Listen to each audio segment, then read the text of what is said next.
আর একটু যেটা বলছিলাম সেটা মেবি মোটিভেশনের অভাব। দেখো 2015 থেকে 2017 যখন ভিডিওস বানাতাম আমি, তখন কিন্তু 500-600 ভিউজ আসতো, কিন্তু কিছু মানুষ কমেন্ট করতো যে খুব ভালো লাগছে, আমাদের দিনটা ভালো যাচ্ছে, একটু হাসলাম, তো সেইটা হয়তো মোটিভেট করতো। তারপর 2017-এর পরে যখন অনেক মানুষ দেখতে শুরু করলো, হ্যাঁ অনেক মানুষ ভালোও বলে, আবার অনেক মানুষ খারাপও বলে, মানুষের ধর্ম খারাপটা মনে রেখে দেওয়া।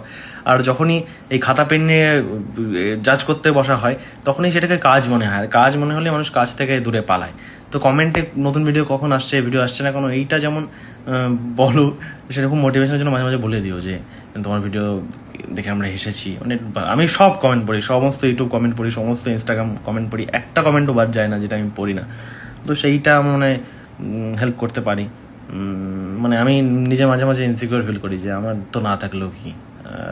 এক সময় যখন কেউ ছিল না তখন আমি ভিডিওস বানাতাম, সবাই দেখতো, এখন অনেক আছে কন্টেন্ট ক্রিয়েটার, সবার ভিডিও দেখে মানুষ আনন্দ পেয়ে যায়। তো আমার অনুপস্থিতি এমন কিছু ব্যাপার না, তাই মোটিভেট করো একটু আর কি।